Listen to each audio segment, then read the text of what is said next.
সম্মানিত প্রিয় বন্ধুরা, আজকের কন্টেন্টটি তৈরি করছি বিশেষ করে যিনাদের বয়স ৬০ বৎসর পেরিয়ে গেছে, অর্থাৎ যাদের বয়স ৬০ বৎসর শেষ হয়ে গেছে, আপনাদের জীবনের দ্বিতীয় অধ্যায় শুরু হয়েছে।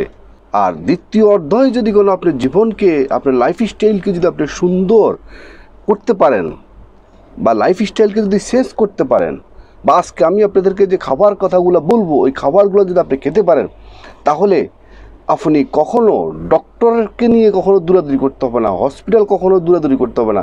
আপনার প্রেশার কন্ট্রোলে থাকবে, ডায়াবেটিস কন্ট্রোলে থাকবে, এবং আপনার হাতের ব্যথা, পায়ের ব্যথা, শরীরের মধ্যে যে একটা জিমজিম ভাব, এটা কখনো থাকবে না।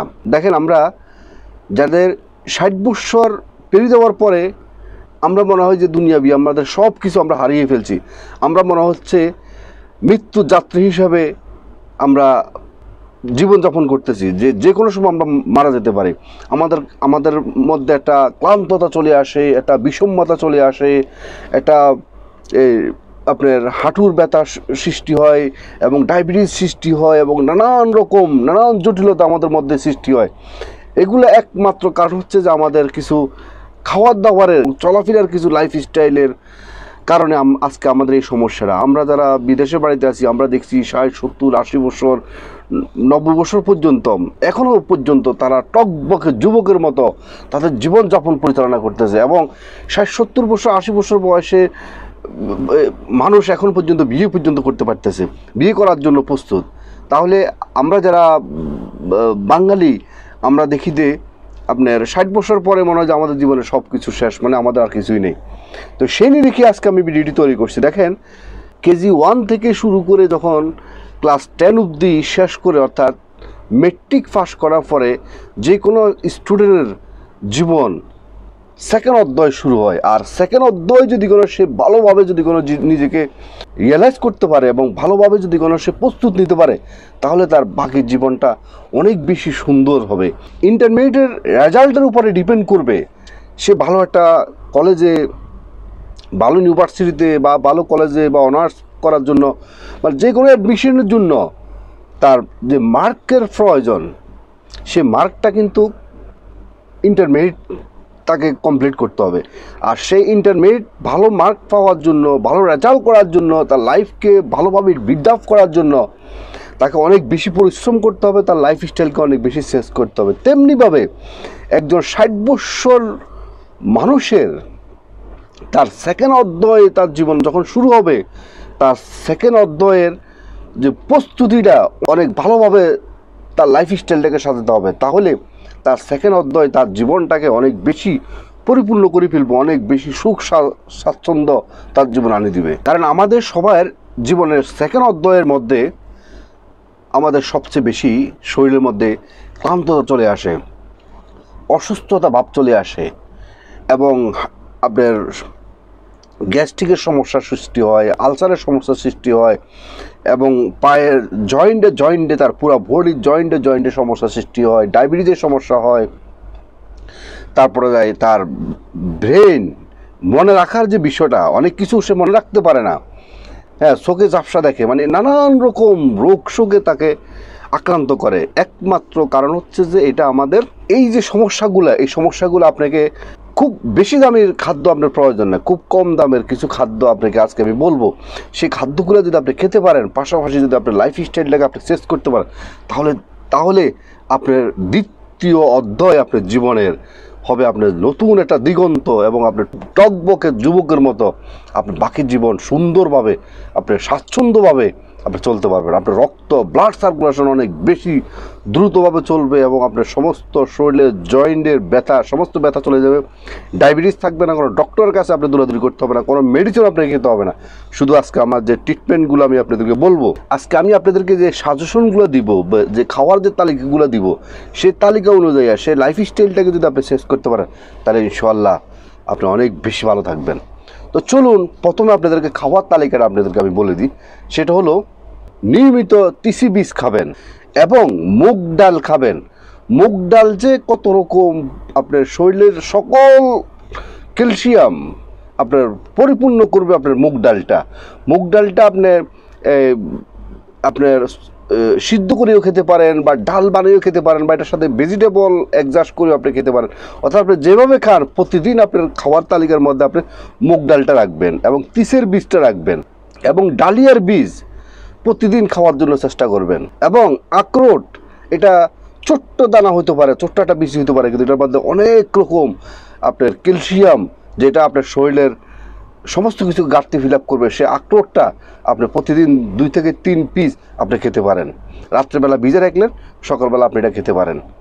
এবং টক দই প্রতিদিন আপনি দুপুরবেলা খাওয়ার সাথে আপনি 1 পেয়ালা পরিমাণ আপনার টক দই রাখবেন। আপনি যখন টক দইটা খাবেন, আপনার শরীরের ভিতরে যে সমস্ত আপনার এই গ্যাস্ট্রিকের যত সমস্যা আছে, আপনার হজম শক্তির যত সমস্যা আছে, সমস্ত সমস্যা চলে যাবে যদি আপনি প্রতিদিন যদি কোনো আপনার টক দইটা খেতে পারেন। সেটা আপনি 1 সপ্তাহ 1 মাস আপনি 15 দিন খেয়ে দেখেন, দেখবেন যে আপনি নিজেই পরিবর্তন দেখতে পারবেন।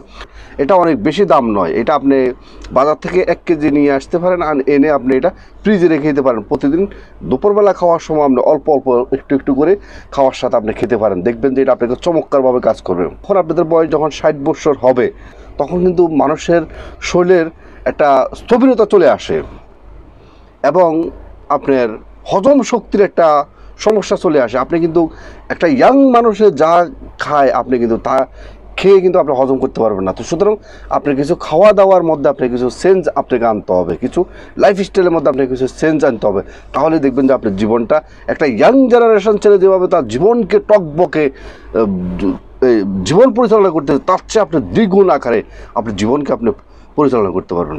তো আসুন, টক দইটা অত্যন্ত গুরুত্বপূর্ণ। টক দইয়ের পাশাপাশি আপনাকে আরেকটা খাদ্য খেতে হবে, সেটা হলো ঘি। ঘির কথা শুনলে তো অনেকে ভয় পায় যে ঘিটা হলো তৈলের জিনিস।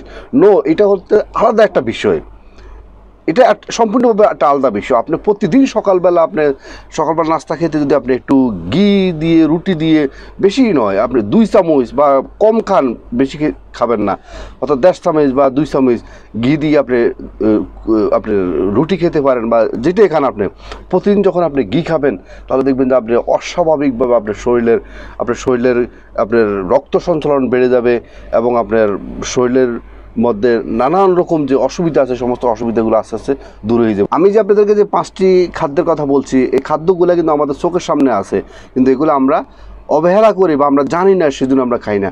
আজকে থেকে এই 5টি খাদ্য আপনার শুরু করেন, তাহলে দেখবেন যে আপনি 1 সপ্তাহ খেয়ে দেখেন, দেখবেন যে আপনি নিজে পরিবর্তন দেখতে পারবেন। এবং শাকসবজি বেশি বেশি খাবেন এবং তার পাশাপাশি আপনার সমুদ্রের মাছ খাওয়ার জন্য চেষ্টা করবেন। তাহলে দেখবেন যে আপনার শরীরের মধ্যে অনেক পরিমাণের পুষ্টি আপনার শরীরের মধ্যে আসবে। আর আমি আপনাদেরকে যে 5টি যে খাদ্যর কথা বলছি, আমি আপনাদেরকে যে আপনার মুগ ডাল বা টক দই, ঘি এবং আখরোট, ডালিয়ার বিচি, তিসের বিচি, এগুলো আপনার শরীরের ভিতরে যে সমস্ত টক্সিন আছে, যে সমস্ত দূষিত আবর্জনা আছে, সমস্ত আবর্জনা কিন্তু বের করে ফেলবে। দেখবেন আপনার প্রতিদিন সকালবেলা যদি কোনো আপনার ভালোভাবে যদি কোনো আপনার বাথরুম হয়, তাহলে দেখবেন আপনার শরীরটা অনেক বেশি হালকা লাগে, অনেক বেশি ভালো লাগে, অনেক কিছু খেতে আপনার মন চায়। তেমনিভাবে যখন আপনার শরীরের ভিতরে যখন আর গ্যাস্ট্রিকে যখন কাজ করবে না, আপনার শরীরের সমস্ত ময়লা আবর্জনা যখন আপনার বেরিয়ে যাবে এই খাদ্যগুলোর মাধ্যমে, তখন দেখবেন যে আপনার অনেক শরীরটা ফুরফুর হয়ে যাব এবং আপনার যখন যেটা খাবেন সেটা আপনার হজম হবে। তারপর আসেন আরেকটা সেকেন্ড লাইফস্টাইলকে কীভাবে চেঞ্জ করবেন, সেটা হলো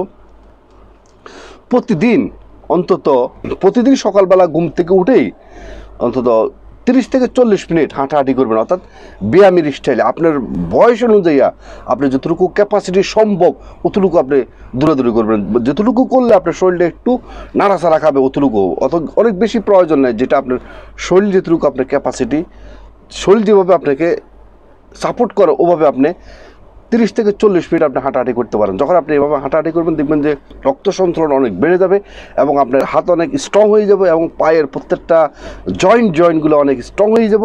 তখন দেখবেন যে আপনার মধ্যে অনেক শক্তি আপনার ভিতরে চলে আসবে। আপনি এটা কল্পনা করতে পারবেন না। দেখবেন অনেক বয়স্ক মানুষ দেখে বাথরুমে গেলে দেখা যাচ্ছে সে পড়ে যাচ্ছে। কেন পড়ে যাচ্ছে? সে অনেকক্ষণ দাঁড়িয়ে থাকতে পারে না, বা একটু সামান্য একটু পানি কাজটা পড়লে সে পিছলে পড়ে যেতেছে। কেন পড়ে যেতেছে? ওই যে আপনার হাঁটু জয়েনে তার দুর্বলতা থাকার কারণে, ওই যে তার খাদ্যের অভ্যাসের কারণে এবং তার শরীরকে এক্সারসাইজ না করার কারণে। যখন আপনি এক্সারসাইজ করবেন তখন দেখবেন যে আপনার পুরো শরীরে রক্ত সঞ্চালন যখন বেড়ে যাবে, তখন দেখবেন শরীরের মধ্যে একটা অটোমেটিক একটা শক্তি এসে যাবে। এবং সর্বশেষ যেটা আপনাদেরকে সাজেস্ট করবো সেটা হলো, আপনি যে ধর্মে আছেন, আপনি যে ধর্মে পালন করেন, সেই ধর্মের প্রতি এখন থেকে একটু অনুগ্রত হন, একটু আন্তরিক হন এবং ধর্মের সমস্ত বিষয়কে আপনার সম্ভব অনুযায়ী মানার জন্য চেষ্টা করেন। তাহলে আপনার শরীর সুস্থ থাকার পাশাপাশি আপনার মনও দেখবেন যে অনেক বেশি শান্তি আসবে এবং আপনার মনও অনেক বেশি ভালো হয়ে যাবে। তো আজকের মতো ভিডিওটি এখানেই শেষ করলাম। ভিডিওটি যদি আপনাদের ভালো লেগে থাকে তাহলে অবশ্যই একটা লাইক করবেন, একটা কমেন্ট করবেন এবং আপনাদের বন্ধু মহলের কাছে ভিডিওটি শেয়ার করে দিবেন। এবং যারা নতুন, অবশ্যই মিয়াজি ফিলোসফি চ্যানেলকে সাবস্ক্রাইব করে অল নোটিফিকেশন অন করে রাখবেন এই ধরনের নতুন নতুন ভিডিও পেতে। এবং যারা আগে সাবস্ক্রাইব করছেন আপনাদেরকে অসংখ্য ধন্যবাদ।